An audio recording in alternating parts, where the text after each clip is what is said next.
Howdy, folks. What's going on? This is the Outlaw Hatfield back at you. Running late, real late this time. Um, had to wait for Mr. Midnight to get home from work, and apparently he thought work was more important than being on the greatest interview show on YouTube. But whatever, that money thing gets in the way. It really It does. does. It does. Um, let's see who we have out there right now.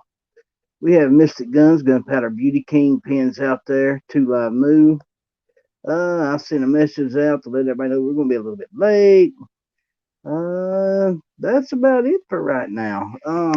Hopefully we'll pick up some more as we go along. Midnight, how are you, sir? What's new? Oh, not bad. Did you just real quick? Did you email me the link too? No. If you didn't, could you do that? Because my laptop is now telling me that it's restarting. So maybe I'll be able to switch over quick and use the laptop. So um, Um, well, I'm going to let you hold the fort while I do that. How about that? that's fine. That's no problem.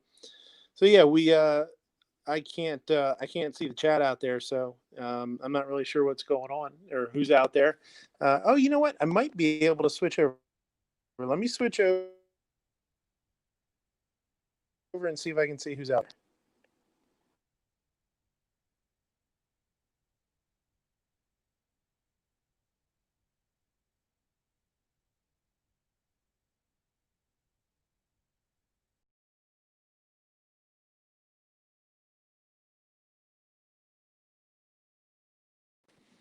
Um,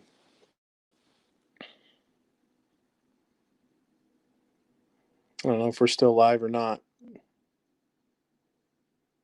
You there, buddy?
Can you still hear me out there? Is it he's okay?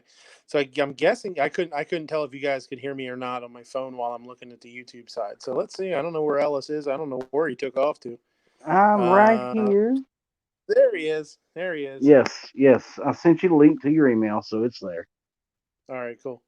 Okay, now, hopefully we got all of these issues worked out and we're ready to start a show. All I right, there you go. see I see Ghost Tacticals out there now. Calvarius is out there. So we got some folks out there watching. I'm kind of jealous we don't have as many as you did last night, but that's okay. That's fine. That's all right. Yeah, that's wonderful. This will probably be more interesting anyway. I doubt it. Um, so we're here to talk about some Thanksgiving foods. Um, Yeah, for sure. I mean, you let me know what you're thinking. Anybody out there in the chat that has any questions, um, now's the time. I mean, yeah. we're still a little over a week away. You can still make decisions and pick stuff up at the store and do all that kind of sweet jazz. Well, Um, I'm sure people are going to be wondering why I'm doing a Thanksgiving show a week ahead of time. Well, the reason is simple. Um, I'm going to be extremely busy over the next week yeah, you at will. work. Uh, and I know Midnight's going to be extremely busy at work. So I figured tonight would be probably the best night to do it. We've had it planned for a while. So, Mm-hmm. uh, let's start off with the appetizers. What appetizers do you normally prepare for Thanksgiving meal when you're at your house? Yeah. We don't do a ton of apps usually. Well, I shouldn't say that. We usually earlier on in the day around lunchtime or so. Um, my wife loves to put out like, cheese and crackers, some dips, stuff like that. Um, and we just kind of have that stuff chilling out, and everybody can just kind of pick at it. Um, and then later on in the afternoon and the early evening is usually early afternoon we'll do dinner. Kind of make it a little bit early, that way it's not such a late night. But we do and I usually try and do you know a couple of things for dinner. We don't go too big. It's not one thing I do miss is my the big family ones when my everybody came to my grandpa's house, because he just usually had like a big old spread. Everybody brought different stuff. We try and keep it a little simpler, because there's not so many of us usually, and we do there's only so much room. So what would be a staple other than chips and dips, or Well, not a whole lot. Yeah, we always try and do like meats and cheeses, crackers, chips, dip, pretzels, that kind of stuff. Little snacky stuff. Um, hmm and then dinner is a little. I always try and do something a little bit nicer for dinner. I always do like a nice try and do like a nice salad, couple of different sides. Um, we've you sort of fall into a we've you kind of, and this isn't a bad thing, but I think you kind of fall into a habit a little bit of some of the foods that you make. But I don't think there's necessarily anything wrong with that either, because sometimes once you find something that's awesome, you look forward to it. So, even if you do the same sweet potatoes or something every year, uh, or the same style turkey or whatever, you look forward to it. So, I mean, I guess it doesn't really get old, even if you do the same stuff every year. And it gives you something to, part of the family tradition too, if it's the way your mom made it or your grandma made something or whatever. yeah, we used to. Mom used to do this thing when I was growing up, and I thought it was really nice of her to do that. That she'd ask each of the kids, what's one thing that you want for Thanksgiving? What's the one thing I can make for you to put on the table? And she would do that with everybody in the house. So I always thought that was kind of cool. Yeah. Um, Thanksgiving was always the favorite holiday. Everybody talks about Christmas. Mine was always Thanksgiving. I'm a fat boy. I like to eat. So uh, for me, it was always ham. I was the ham guy. Um, macaroni and cheese was always there. Like you said, she would have different types of salads made up: potato salad, macaroni salad. Just um, in your opinion, what's one thing that somebody could put on a table right now that's not a traditional Thanksgiving meal item that would work well for that? You mean something that could become a tradition? Yes. Oh boy, I don't know. I mean, you know, there's a lot of people that look at the holidays, and they'll look at a different sort of centerpiece, as far as protein goes or whatever. Like you're talking about ham. Most people do turkey, you know. Um and we do a ham for Easter, and sometimes for and Christmas a lot of times, because it's really good. It's awesome recipe. But we do. I think if somebody's looking looking to have something become a tradition, boy, I think modifying or modernizing, the old favorites is the way to go, man. I mean, stuffing is a good example. everybody's made bread stuffing for a million years, but there's so many fun things you can put in it to kind of make it your own. And when you find that combination that people really love, then next thing you know, every year you got to make it. Yeah, I've had bread stuffing made probably 100 different ways. Yeah. Um, and it's all got a unique taste to it. I have found myself over the last several years liking the sweeter stuffing more than I do the bland or the Yeah. what my mom used to make. I do too. And I'll either throw some Granny Smith apples or dried cranberries. Dried cranberries are like my favorite thing to put in stuffing now. I've been doing it for a decade now, and I'll tweak some other stuff. Sometimes I like to put walnuts in it or pecans, but dried Hmm. cranberries has become like a staple. And I love the flavor, of the dried cranberry and the bread stuffing. Yeah, my I'm going back to mom again here, but her bread stuffing. She was like you. She put a whole lot of different ingredients in it, but she put a lot of celery in it, and to me, the celery just overpowered everything else. So, I've sort of shied away from that. But I do like the sweeter stuff. I've had it with apple. I've never had it with the cranberry, like you were talking. Mm. Um, I've heard of people putting honey in their bread stuffing. I don't know how well that would work, but or how that would work, but Yeah, I've heard it. I would. Yeah, I could see that. I mean, it's nice to have a little sweetness in there. That's why I like the dried cranberries. But another thing that would be really good too is if you would mix a little applesauce in with it or something, because the apple flavor is really good. Hmm. Um, and that would add a nice moisture to it too, to keep it nice and moist. That's one of the things I think with stuffing that people they don't do a real good job of is they don't add enough moisture. They don't add enough liquid, and they just it comes stuffing either comes out super dry or really really dense and hard. Um, instead of being something that's kind of nice and tender and kind of flaky. You know, there's a lot of stuffings out there that turn out super dry, and that's a bummer.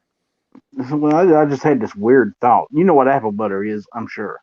Oh yeah, I love apple butter. Yeah, What, what about apple? What about apple butter in the stuffing? that would be awesome. I bet that would be really really good. Tell you the truth, because it has that spiced, almost cinnamony kind of flavor Yeah, to it. exactly. Uh, that's actually probably that's actually something that I would like to try. Because I know my wife likes apple butter too, and I bet you that would be slamming. I bet you that would be Well, really good. see there. I just gave you a new dish for this year. Yeah, we'll have to try it out. Oh, let me know how it turns out when you do. Yeah, for sure. Um, so what would be your suggested? I'm stuttering here, believe it or not. What would be your suggested vegetables? Do You you know, like something colorful, or do you want something that's more toned down? it depends. Usually, I try and do like asparagus, just because everybody really likes asparagus. And I'll just do it with garlic, salt, and pepper, a little bit of butter, something simple like that. I like to do a corn custard. Is really good. I really enjoy it, and it's just corn niblets with that's baked in a casserole dish type thing with heavy cream and egg, like a custard basically, Hmm. and some fresh herbs, salt and pepper, that kind of thing. Really really simple, and then you just kind of spoon it out, and it's almost like a corn pie without a crust, sort of, kind of, if you can imagine that. Hmm. And I really enjoy that. Sometimes we'll do like a honey glazed carrot or something like that. Something simple. I usually keep it pretty simple. Um, and it's something that this past year, my son was 5. He's he had he's 5 going on 6. He was old enough to help out, so I let him do. He wanted to help cook and stuff like that. So that's really fun. Is now I've got sidekick to help me out, Yeah. It was always, and sorry folks, I keep going back to my childhood because, well, my mother wasn't a chef, but she was an awesome cook. Uh, she was raised in those mountains, and those recipes come down from generation to generation to generation in those old cookbooks. And she stuck by them. She wouldn't change anything at all in those recipes. It was almost a taboo, you know. Yeah. Uh, Well, and honestly, that can be good and bad because um, you got you get sometimes some of those old recipes are awesome, and sometimes just they're just that's how they did it. That's how mom made it, and you're like, mhm. it's okay, and but you feel sentimental about it, so you know you don't want to get rid of it. So I remember it would be 2 days before Thanksgiving when she would actually start preparing Thanksgiving meals. I Yeah. mean, 2 days early. First Yep. first thing she would do would be the desserts. Pies, cakes, what have you. That was all the day before, and the day before that, she'd start preparing all of that. And by the time Thanksgiving actually rolled around, you had different types of cake, different types of pie. It was, and it wasn't just us and the family that was eating either. It was us and grandparents and whoever was coming in from out of town. So there was never a small meal. But there was enough there that you had plenty of leftovers. Um, how do you go about taking these meals that everybody's accustomed to making, these huge meals, and shrinking it down to meet the needs of a 3 or 4 person family? Uh, you know, I think it's just experience.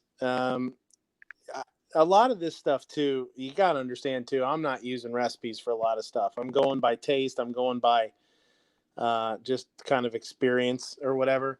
But going a little bit overboard isn't necessarily a bad thing.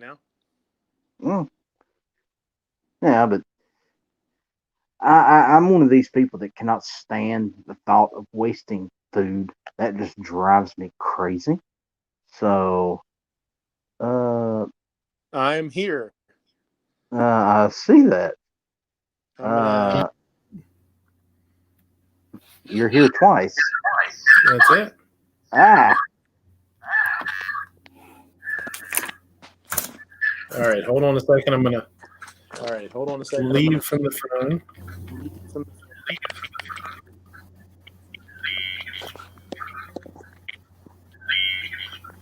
All right. If you want to boot that other one out.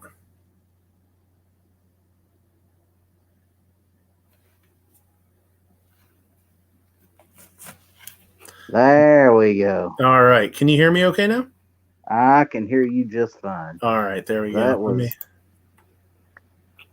Two Live Moose says fried arm is delicious. I wouldn't know. I've never had a fried arm. I'm going to take your word for that. Fried arm. Okay. Arm. What was I get. I don't know where he came from. That's what he said. I'm going with it. A little bit of cow arm, maybe? I don't know. Yeah, I didn't know cows had arms. But whatever. We're going to go with it. Yeah. Yeah, as far as like recipes go and how you do it, I don't know. It's hard. It's hard to explain. I think it's just like anybody that does something for a living. It's like, bring guns into it like a gunsmith. I mean, I get super nervous about gunsmithing. I have no confidence at all. Not that I can't do it, and I've done a little bit of this, that, and the other thing, but I'm always like white knuckling it when I'm doing it. I'm like, God, I don't, I hope I'm doing this right, and it always turns out fine. But with food, it's just my thing. It's just what I do. So whereas a gunsmith can just rip apart any gun, put it back together, and it's just like nothing for him to do. It's kind of the same thing with food for me. I just kind of knock it out, just kind of do it. And I do a lot by taste, taste as you go, and just, do your best to understand what happens with food when you do it, as far as seasoning and temperatures. And that was one of the things that, my wife was always, kind of, not, I don't want to say amazed by, but something that always bothered her was different recipes call for different times and different temperatures. How do you adjust for that? Well, that also has to do with your elevation and everything else, don't it? Oh, sure. Yeah, a lot of that stuff. Yeah, for sure. I mean, it's hard. It just sometimes you need to stick by the book, do everything by the book, and sometimes you need to be like, meh, let's just wing it. I'm gonna put you on the spot here. If somebody in the chat was to ask, hey, what's a good biscuit recipe or roll recipe from scratch, what are you gonna give them? Oh boy, I have and one of the things is I don't do a ton of baking. Not that I can't or I don't like to. It's just hold on one second. I'm pulling out the chat here so I can see the chat. All right, now I can see the chat. And pull up streamer. There we go. There's no recipes down there, so you might have trouble reading it. Yeah, I know. No, that way now I can actually see you. I can see the chat. Now I'm actually 100% set up like I should be. I've got a couple of I don't use a whole lot of cookbooks, and the cookbooks that I do use tend to be ones for pastries and baking. I still use the baking book from my very first baking class in culinary school. I can't remember what it's called off the top of my head. And the book is beat to hell. The binding is all jacked up. It's got chocolate smeared on it. And the pages are messed up. But that's the kind of book that I think a home cook would get a lot of use out of, because it's got the basics. It's got a good biscuit dough. It's got a custard dough. It's got a recipe. I mean, it's got a good recipe for pie, a pie shell, it's got a good recipe for pâte à choux if you're going to make eclairs or something. So that's my go-to. It's funny because it's one of the very first books I ever used in culinary school, and I find myself going back to it for the basics. And,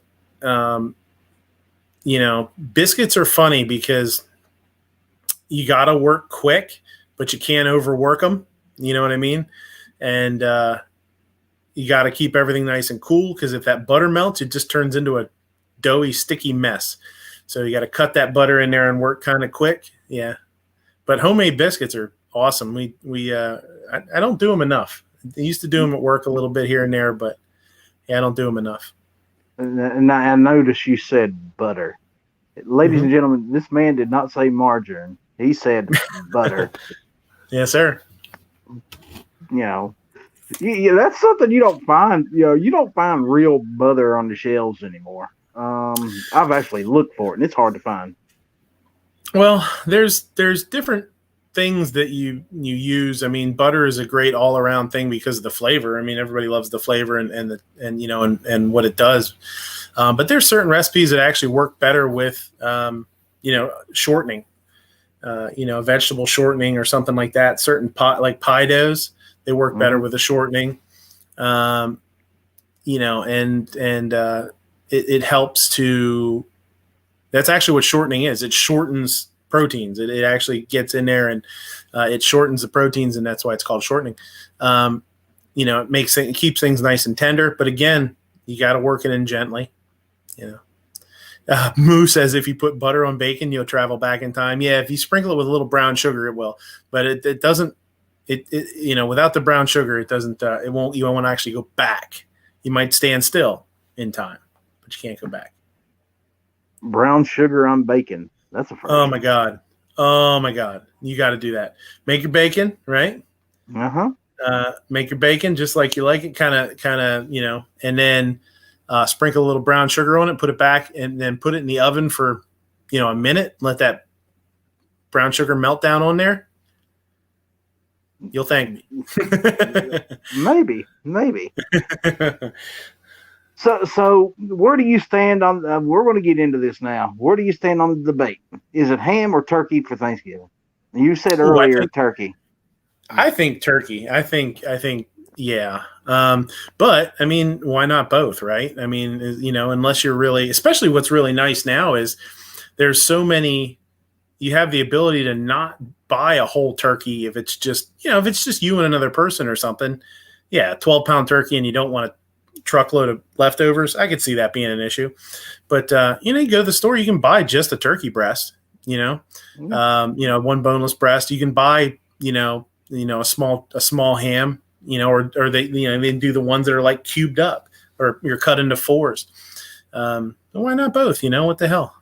It's only Thanksgiving once a year, right? Yeah, exactly. Well, see, my problem is I prefer the dark meat on the turkey, not the white. So yeah, my wife does too. I want the legs and wings. I want the dark meat. I'll tell you what, that's another one. If you've never had a fried turkey wings, they're awesome. I always take the wings off every year I do a turkey. When I debone it, I always take the wings, slow roast them just till they're cooked through, and then the next day take them and throw them in a deep fryer and fry them up, and just like a chicken wing, and a little hot sauce, a little blue cheese. It's good stuff. It's really good. But my wife likes the dark too, the legs and thighs. So and I've shown this on. I have a video of it. If you look, if you like, look in the playlist, my playlist under Thanksgiving. I have a Thanksgiving playlist. Deboning the turkey, and I'll take the breasts off, but I will leave the bone in the leg and thigh because it helps keep it moist. You get a lot of flavor from it. So, yeah. We've got a couple late arrivals out there. We got Jorge out there, and I see the king of the Travis. Oh, the boss is out there? Oh, yeah, the boss is out there. So. Oh, snap. It's better step it up here. We have the Travis King in the house, Mr. P11 himself. How are you, sir? There you go. I have that's a man I've not spoke to in a little while. Not good to see him out there. We also have Ozark Yeoman out there. It's hard with him being back at school, man. Is we kind of got spoiled. We got to have him on the show a bunch of times this when schools were closed down, and now we lost him. He's back to teaching those punks how to mathify and speakificate and stuff. Yeah. I bet he ain't teaching them cursive though. Who knows, man? It's gonna be scary when my son goes to school to see how different it is. I think every parent does that. Every parent, they're like, "Holy crap, we didn't learn that," or "That's not how we did it when we were kids." Nope. Okay. So I'm a big fan of bacon. I know everybody's out there a big fan of bacon. The bacon is going to go on the turkey. It's going to go on the ham. There's no way around it. The bacon's going to be there. For people that prefer a less crispy bacon, how would you go about doing that? I always do bacon in the oven. And it depends on how you like it. I mean, if you just want to, normally we just throw bacon on a pan, throw it in the oven at 350 degrees, and till however you like it.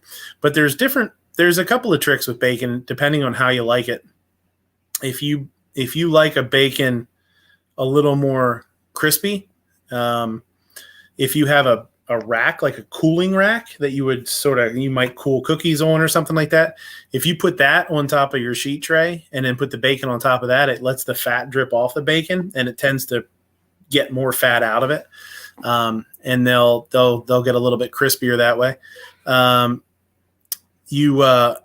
Another thing too, another trick is to start bacon in a cold oven. And that way, and then turn the oven on. So instead of preheating the oven, don't preheat the oven, basically. Throw it in the oven and throw it in the oven, then turn the oven to 350 or whatever. And it gives the bacon a longer cook time, but it melts away a lot of that fat too, and it gets crispier. Okay. So. Okay. So, and in your estimation, is it better to actually stuff the turkey or take the stuffing and surround the turkey with it? That's a little bit of a loaded question, because It I is. grew up with a stuffed turkey. My grandparents did it. My grandpa was the one that did the turkey. I think he did. Yeah, he did the turkey, and then one of my cousins took it over or something when he got older. But he would always stuff the turkey, and I loved it, and I still do. I like the flavor that you get out of it. It stays moist. It's sort of slow roasts. The only problem is, to get that stuffing cooked, you've got to overcook the turkey. There's no way to cook that stuffing without overcooking your turkey. So that's a toss-up. That's a tough toss-up, because if you really like this stuff, if the stuffing is your favorite part, then maybe do it inside the bird. But if you want to make sure that your turkey stays kind of moist, you can't stuff it. It's a real bummer. It just doesn't work. So that's why I started doing my turkey the way that I do, because it gives me a chance to not overcook the turkey, and I just cook the stuffing separate, and it's not as good. Like, I love turkey with the stuffing inside. But it's it's pluses and minuses, so I don't do it that way. Yeah. I do it separate. Yeah, my mom would literally put a blanket of stuffing all around the turkey, even on top of it. There was stuffing everywhere. That's actually something I would not have thought of doing something like that. Is actually putting the stuffing around, like totally encapsulating the turkey with it, because that would keep a lot of the moisture in. That's actually kind of a neat idea. That's how she would do it. I mean, the only thing that didn't have stuffing on it was the 2 turkey legs sticking out either side. The rest of it was like a stuffing shell. Yeah. Yeah. And it was good. It was really good. So I'm just throwing you all kinds of new ideas tonight, huh? Yeah. So when do we start preparing our turkey for the meal? I start 2 days ahead. I brine it. I brine my turkey every year. So Thanksgiving's on a Thursday. I like to put it in the brine Tuesday night, and then that way, Tuesday during the day, and then Wednesday night I'll take it out of the brine, and then Thursday we cook it. And I do a real simple brine. It's just just water, a little brown sugar, garlic, salt, pepper, and some fresh herbs. Parsley and sage is really nice. Sage is a really nice fresh herb for poultry. And I just do enough brine to cover it and stick it in that. And I do believe I did this in a video, and I probably came up with a recipe. I wouldn't know it off the top of my head. But I usually just go by taste. Taste it a little bit. If it's a little bit sweet and a little bit salty, and it's got that the other stuff in it, the garlic and the herbs, you're good to go. The brown sugar is really nice because it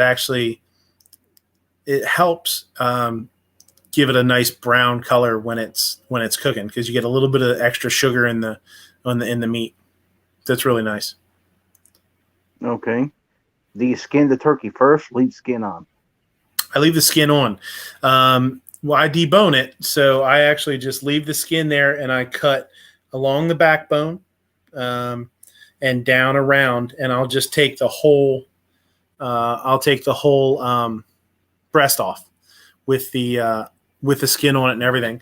And what's nice about doing that is, and then I'll just bake that. Literally, I just bake that on a sheet, on a sheet tray or a cookie sheet or something in the oven, just like that.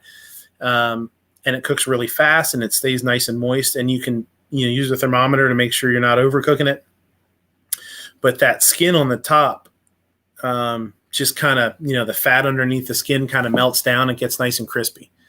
There's a little layer of fat underneath the skin. So, people that, if you do a whole turkey, and you roast it whole, which a lot of people do, and there's nothing wrong with that. A nice thing to do is to pull that skin up and separate that skin from the actual breast.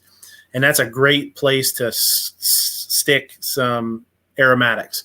You put a little bit of butter in there, you put some garlic, you put some fresh herbs, maybe some lemon or something underneath that. And what it does is it does two things. One, now all of a sudden you've got like a bunch of flavor just melting into your turkey. But it also, by getting that skin off of you pull that skin away, it gets crispier, and a lot of the fat melts away, and it gets a nice crispy skin, which is nice. Folks, if you got any questions out there you'd like to ask Midnight, feel free. I'm sure he'd love to answer them. Calaveras has got one out there. Have you ever deep fried a whole turkey? No, I haven't deep fried a whole turkey.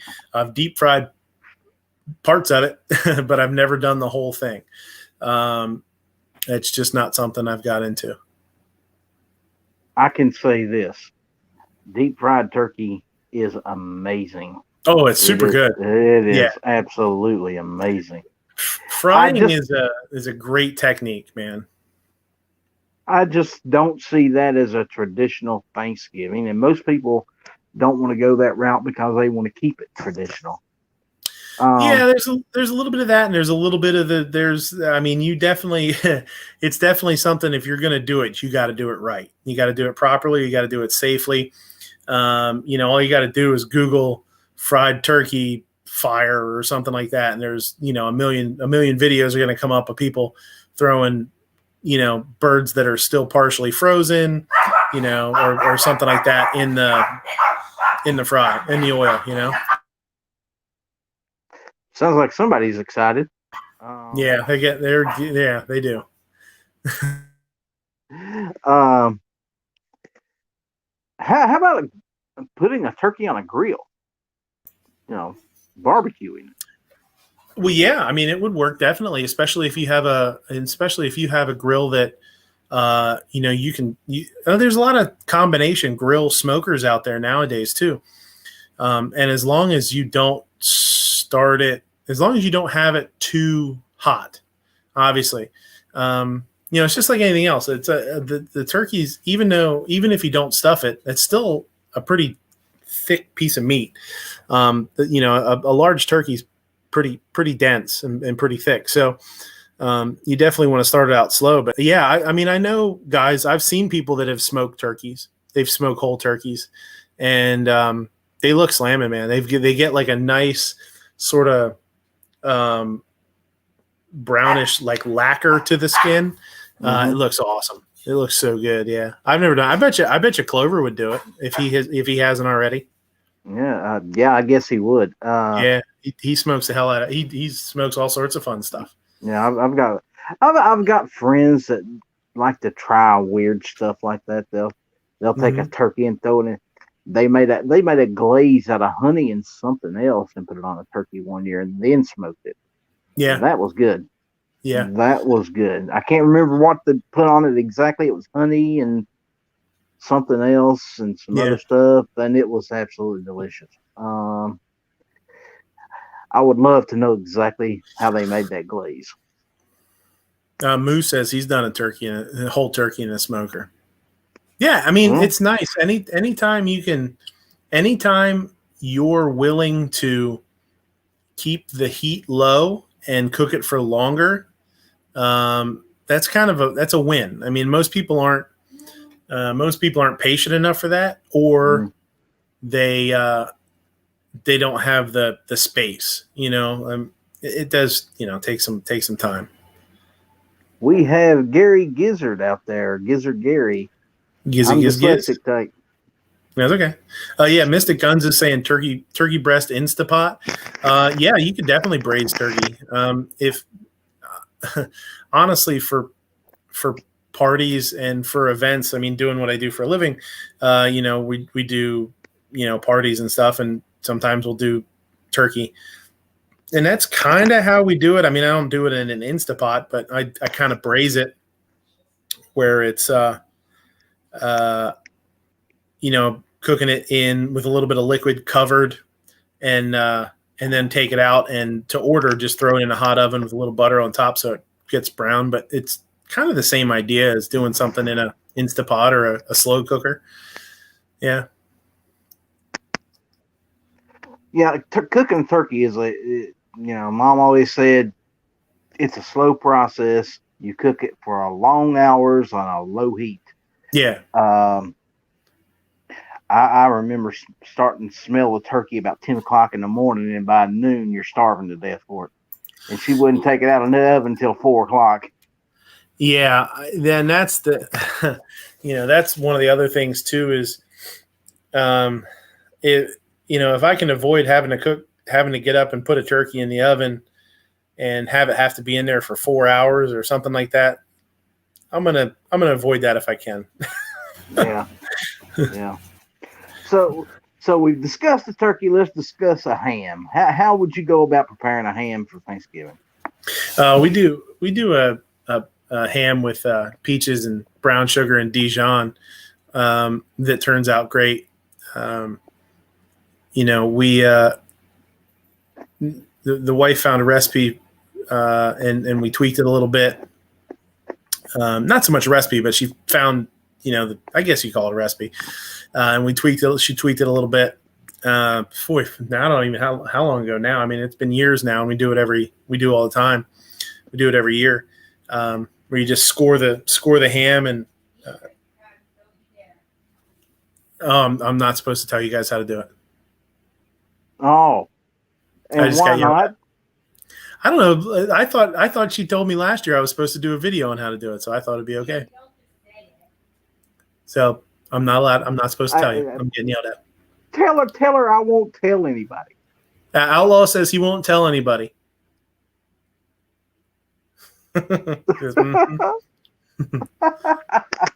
She don't trust me. Nope. Oh well, I'll have to have her back on the show at some point. I'll get it out of her. Yeah, absolutely. So with ham, is the still low temperature, long periods of time, or do we pop it up a little bit?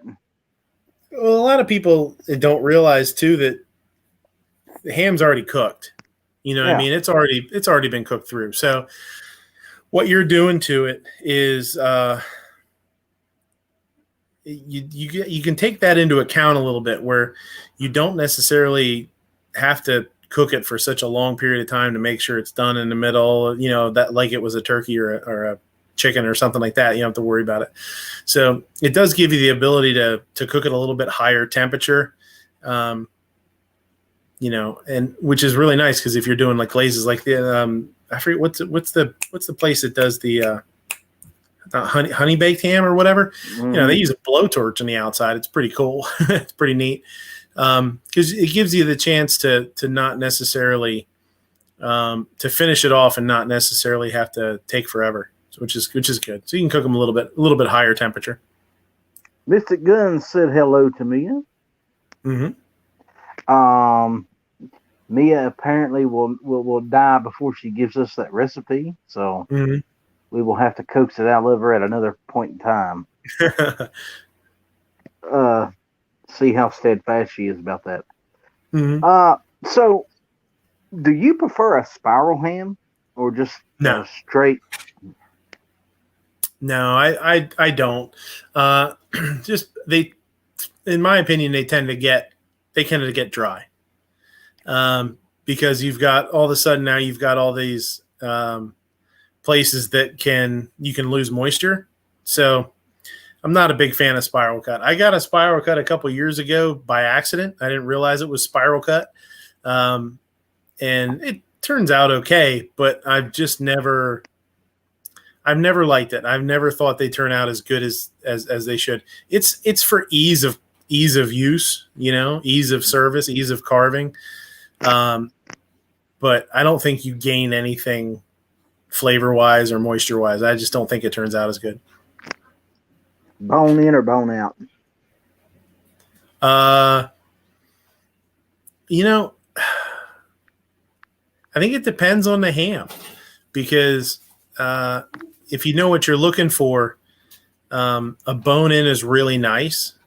The only problem with bone in hams, if you don't really pay attention to the one you get, there can be an awful lot of fat around that joint, and you have a lot of loss. You have a lot of waste, and that's kind of a bummer. So you end up getting a 10-pound ham, and you're only getting 5 pounds of ham out of it, and that's always kind of a letdown.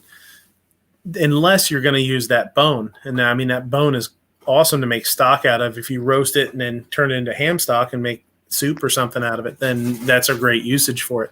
But otherwise, I usually do boneless. Yeah, the bone goes in the pinto beans 2 or 3 days later. Yeah, there you go. Yep, for sure. Yep. Or if you make if you're making baked beans, that's a great place to throw it too. If you make your own homemade baked beans or something, for sure. That was always one of the things I couldn't wait for, was the pinto beans a couple days after Thanksgiving.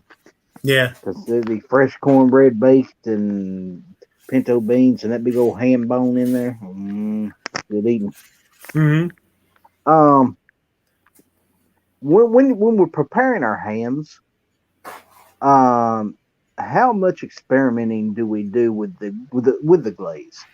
Do we just go to taste, or do we figure out, okay, let's stick with this recipe because we know it works? Are you talking about me personally or the average person? Both. I think the average person. I think ham is a good place to experiment more than people do. I think sometimes people get scared that they're going to make a mistake, or something's not going to turn out right, and but because ham is already cooked, it kind of does give you a really good opportunity to play around with a little bit and not having to worry about it getting cooked or undercooked. You know what I mean? Because really, if you heat it through, you should be okay. But I mean, you're supposed to take it to 165 or whatever. But obviously people eat cold ham all the time, right? They sliced ham from the deli. Pizza and chicken nuggets, cool on Thanksgiving. Hell yeah, you can add pizza and chicken nuggets. My grandfather, every Thanksgiving, the day before was pizza, because everybody was coming into town. They didn't want to cook for everybody the night before because they were going to be cooking the next day. So every Thanksgiving Eve night was a big old pizza party from one of the local pizza places. So hell yeah. Well, that brings up the next question I would have for you. What are some off the wall foods that people really don't think about for Thanksgiving? Maybe some fish or seafood, or Well, yeah, I mean, I guess that's more of a family traditional kind of thing. Depending on where you're from, I know, when you look at cultures like Italian, that's the kind of meal that they're gonna have a lot of courses. And traditionally, you'll see some places that'll do a fish course and a meat, and they'll run the gamut, all this kind of stuff. I don't know that you see so much of that. I mean, I think as Americans, you see ham, you see turkey, you see like a prime rib or something like that, or a tenderloin, a fillet, a whole tenderloin roasted and sliced. But I don't know. I think we're, which I think is good. I think we're stuck in tradition a little bit. I wish we were stuck in tradition in a lot more. Yeah. We're not going to get into that tonight, but Yeah. I've just heard of different people, doing different things for Thanksgiving. Okay, this year we're not going to have a turkey or a ham. We're going to go a completely different route with Thanksgiving. Yeah, every once in a while you do hear about that. I think more times than not, though, I think that kind of stuff is caused by something that's happened in your life. Like all of a sudden, your kids all moved out and it's just you and the spouse. And it's like, you know what, let's do something goofy this year. Let's do this or let's do that. I think when the family's around, I think you stick to what you know. Yep, absolutely. Yeah. So let's talk desserts. Uh-huh. Where does Midnight Range go for dessert? I do love a pumpkin pie. I do love pecan pie. My wife loves pecan pie. We tend to do that kind of thing. We tend to do pies. Or she'll make cookies too, which is cool. She has a bunch of different types of cookies that she'll do every year for Thanksgiving and Christmas and stuff like that. And there's some pretty killer ones there. But I don't know. Sweet potato pie is a good one. Yeah, but the sweet potato pie and actual dessert, would you consider that a dessert? I always ate that with the meal. I always ate the sweet potato pie with the meal. Yeah, it's good. It's good, man. I like sweet potato. I've done sweet potato mash too as a starch. We've done like pumpkin cheesecake. My wife, she's done pumpkin cheesecakes, little individual guys. That's really awesome. And I think I did pumpkin creme brulee one year. I think that's pretty fun. Something different too. Mm-hmm. Everybody's talking about the pecans out in the chat now. You brought it up. Pecan pie is awesome. I don't know how many of you are on my Instagram page, but I saw that. I got 4 or 5 huge pecan trees out in the yard. Yeah, I saw that. That's cool. If I'd have known you liked it that much, I'd have sent you some fresh ones. Yeah. I just saw that this evening. Actually, I think it was walking out to my truck after work or something. I pulled up Instagram just to see what was going on, and I saw that. That was a nice picture. Yeah, I've got 1, 2, 3, 4, and one great big one out front. Mm-hmm. And I will tell you, deer and squirrel love them. So where do we go on cake for Thanksgiving? Is that a Thanksgiving thing or is that more Christmas? Yeah, I see. Ghost is saying something. He doesn't like pie. Something about cake. You know what? I had once, and I can't remember where I was when I had it, but maybe it was my grandfather. It might have been my grandpa's house. Somebody might have brought it. Was a spice cake. With like a cream cheese icing, the same kind of icing you would have on a carrot cake or something. That was really good. It had cinnamon and ginger and clove in it. It was like sweet spices, almost like pumpkin spice. That would be a good one for sure. Yeah, that does sound good. Yeah, that would make good, or a good cupcake too. I am a huge cheesecake fan. I love cheesecake. Yeah. I have eaten just about every kind of cheesecake you could imagine at one point in time or another. Not a fan of mint. Don't like the peppermint cheesecakes. I've had those and just no. Mm-hmm. But how would you say the best route to go when it comes to a cheesecake? Do you stick with a traditional, or do you go with something like a pumpkin cheesecake, or maybe a mixture? Really good. Yeah, pumpkin is really good. I will say this: if you like pumpkin pie, and you're a fan of cheesecake and you've never had a pumpkin cheesecake, do it. It's really, really good. A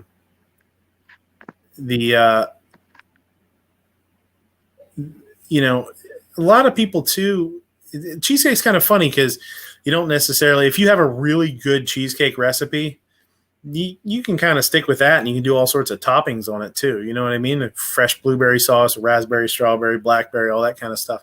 There's a lot of stuff you can do with it if you have a really good base cheesecake recipe.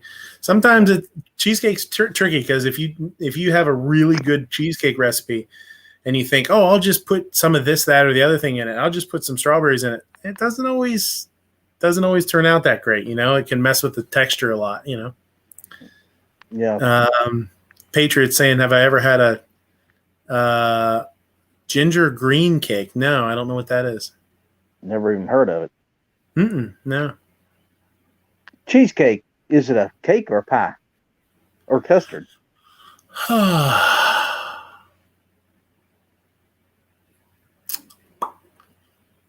that's I done confused him here. I got him thinking. Cake, pie. I don't think it can be a cake because it doesn't have any flour in it.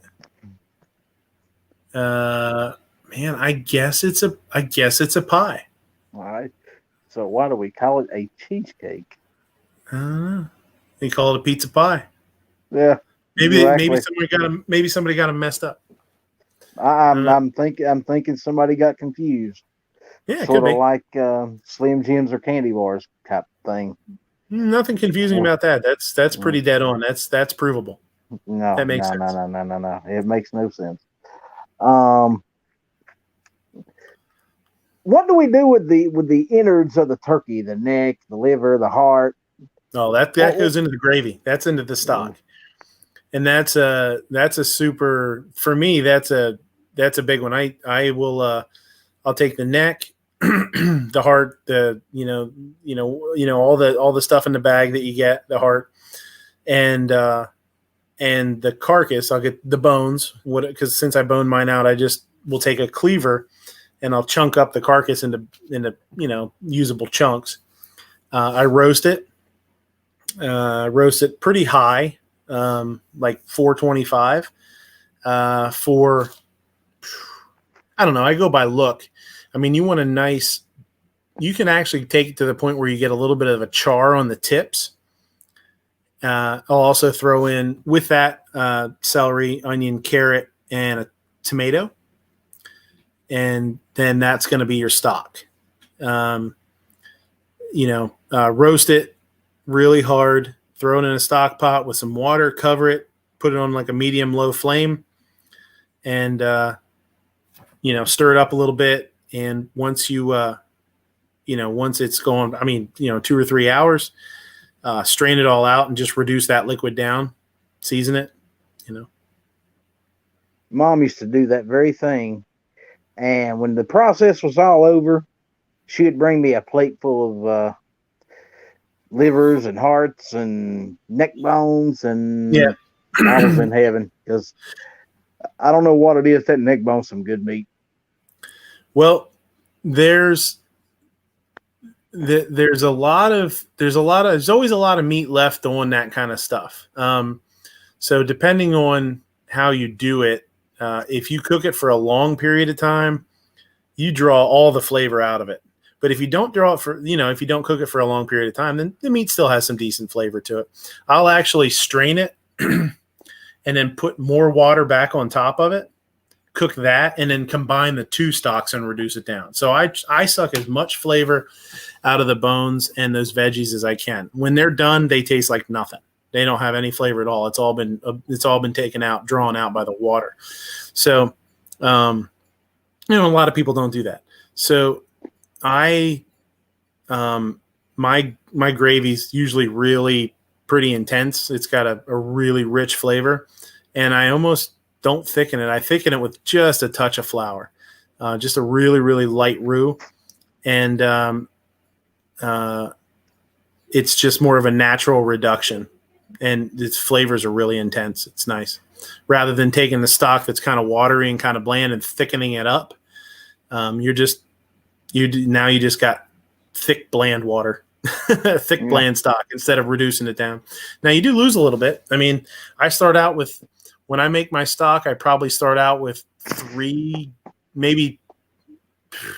probably 2.5 gallons of stock, and I'll bring it down to about 1.5 quarts. I'll reduce it all the way down to 1.5 quarts, somewhere around there, and it's pretty awesome. That's in that playlist too. That I know Kingpin, I think, threw it up there.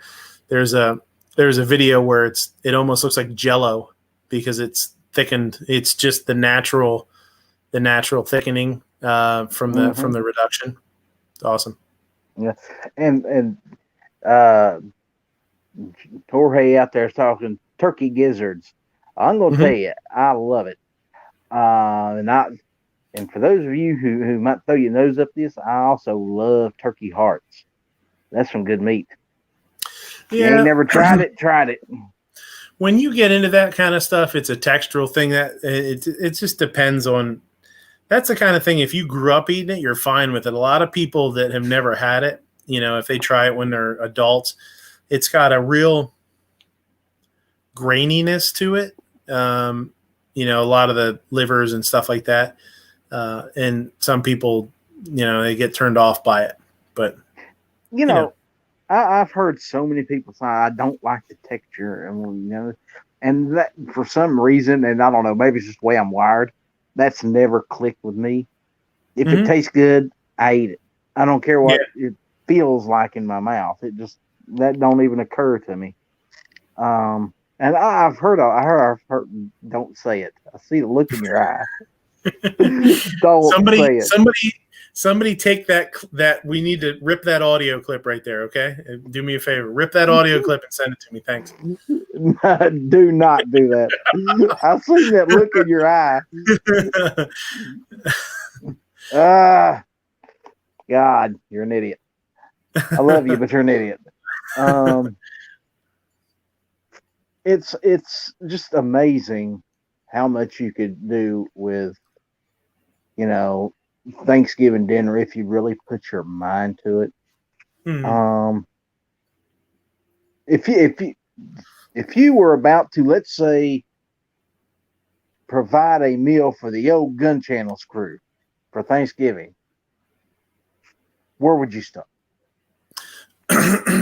Well, now we're talking about a lot of people here, so I think and what's really funny is I think people can be just as impressed with the traditional stuff done really, really well as they can be with wild and crazy stuff.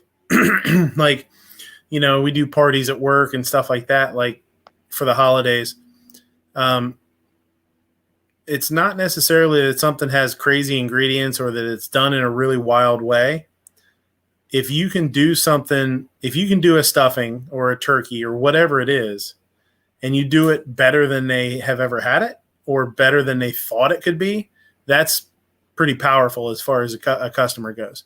And I think that's one of the things is, having a, you say, yeah, there's stuffing and there's turkey and there's corn and all that kind of stuff. But just sort of elevating it, bringing it up, kicking it up a notch, as Emerald used to say, right? And doing something with it that's just a tweak, just a little bit better. So yeah, I mean, when I cook holiday stuff for people, I don't think cooking wild holiday stuff is as endearing as cooking awesome traditional stuff. Yeah. Yeah. And it was sort of a trick question because we all know that the Guns Channels crew is made up of a bunch of different kind of folk. I mean, we have our leprechauns and we have our, ghosts. Oh yeah, you have to have marshmallows, clover, little hearts and diamonds and marshmallow clovers for Clover and all sorts of stuff. Yeah. I'm not sure I'm sure what you'd feed ghosts. I guess they can eat whatever they want. I don't know. Did Casper ever eat anything? I don't know. I used to watch Casper as a kid, but I don't ever remember him eating anything. I don't know. No, I don't think I ever saw him eating anything either. Yeah, I don't know. Yeah. And then there's G-Weds, who's, about half vegetarian. Yeah, I just had to do veggie pizzas. That's it. Yeah. Oh, well, I guess you could do that. Yeah. But, and Mr. Knives, I'm not sure how you'd go with that one. But that's easy. Candy. Just chocolate. Just chocolate bar. Chocolate. Yeah. Patriot said, is there any legitimate reason to ever boil meat besides seafood? I have a theory. My first ex was an alien. It's called soup. Yeah, I was gonna say soup, or yeah, you're just making. Yeah, I was gonna say like chicken. Boil whole chickens and pull them for chicken soup or stew. Yeah, but other than that, I can't really see a purpose in boiling meat. I have done it, but if you got a frying pan and some oil, just fry it. It's probably not as healthy, but it tastes better. Calaveras is saying, "Have I have I ever tried turducken? I've never made it. I don't know if I've ever had it or not. I don't think I have ever had it. No, I don't know that I've ever had it. Well, for us Hicks, that's from West Virginia, don't know what turducken is. Please explain it to me. It's a chicken inside a duck inside a turkey. They debone them all, and stuff them inside each other. I've actually seen people do it with especially nowadays with Instagram. Everybody wants to be Instagram famous. I've actually seen people do like a quail inside a chicken, inside a duck, inside a turkey, inside a goose, inside a pig, inside of I think the dude did it like a whole steer, like a whole cow, and they pit roasted it or whatever. It was bananas, man. It was the craziest thing I've ever seen. But I bet it was good. As long as it didn't get completely dried out, I bet it was good. Yeah. Well, that's what's so nice about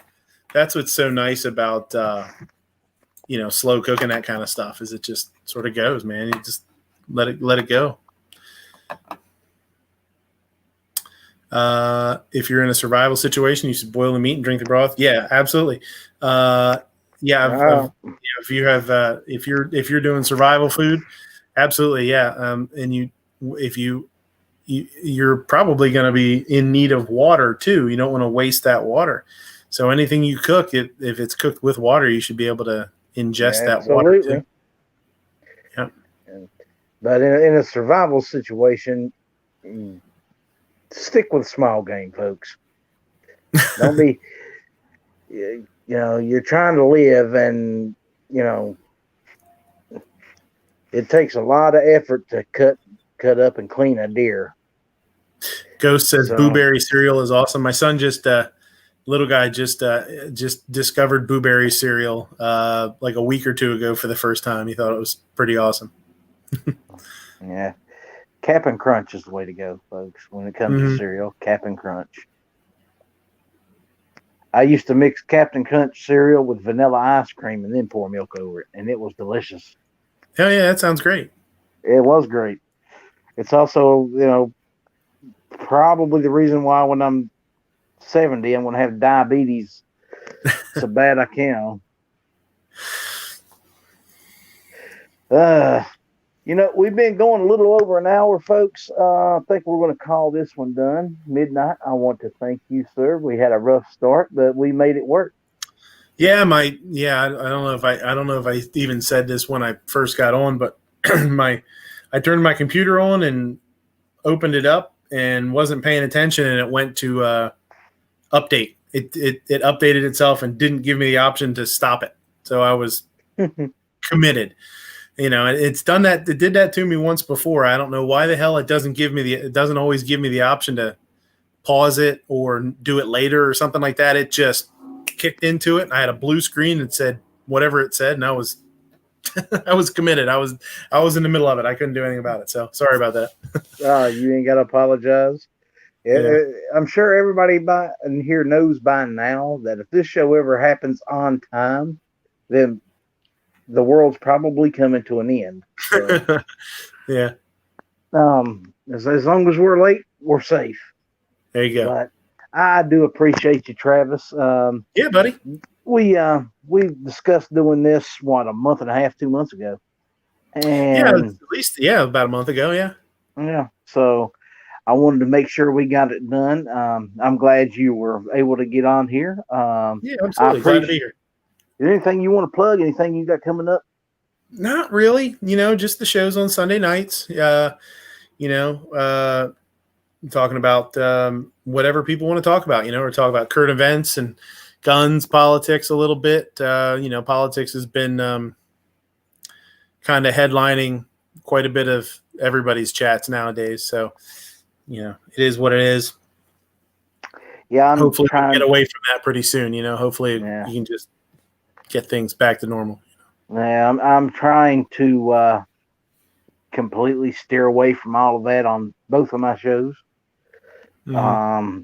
There's enough people covering that. I had the mayor on a couple weeks back. I don't know how many of y'all caught that show, but it was a good show. Yeah. And that was satire. That was just satire. Yeah. He's a great guy, really is, and I hope to have him back on in the near future. He's a funny guy.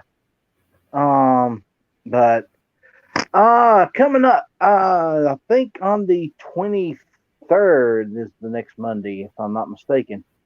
I'm going to have William Collins on. He is a custom knife maker.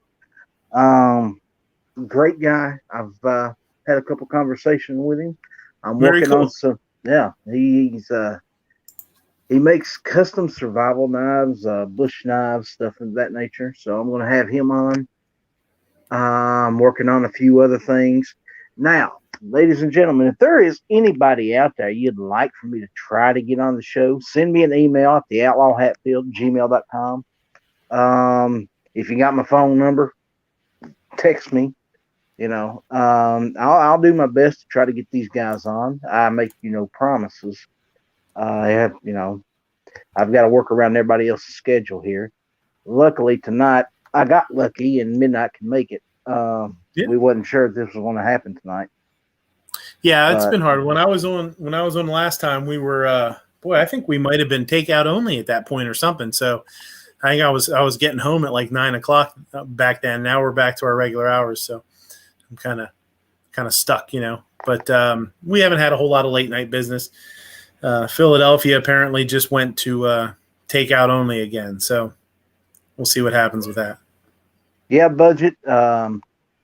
I got a hold of him a couple days back. So find out if he wanted to come on the show. He said he would. So we're going to have that to look forward to. And like I said, guys, if there's anybody of interest that anybody wants me to try to do a one-on-one with, just let me know. I'll do my best. I've got enough contacts out there right now, so if I don't know them personally, I'm pretty sure I can get a hold of somebody that does. So I do appreciate each and every one of y'all. God bless you. Stay safe. We'll see you next time. See you guys. Take it easy. Bye.